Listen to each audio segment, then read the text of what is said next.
কমিটিকে দিয়ে দেওয়া হলো। শুধুমাত্র আবেগে, ইমোশনালি, কোনো ডকুমেন্ট ছাড়াই ভারতবর্ষের সর্বোচ্চ ন্যায়ালয় সেদিনকে বলেছিল যে এই বাবরি মসজিদের জায়গায় নাকি আগে রামের জন্ম হয়েছিল, সেই রাম ওখানে জন্ম হয়েছিল, ওখানে হসপিটাল ছিল না, তার বাড়ি ছিল, তার পক্ষে দেননি।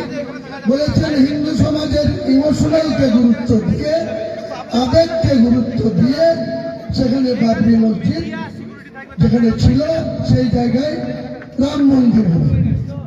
ভারতবর্ষের প্রধানমন্ত্রী আদরণীয় মোদীজি গত 2024 সালের 22শে জানুয়ারি সেই অযোধ্যায় রামলীলার জায়গায় বিরাট আকারে রাম মন্দির প্রতিষ্ঠা করেছেন, উদ্বোধন করেছেন। আমরা কোনো বিরোধিতা করিনি।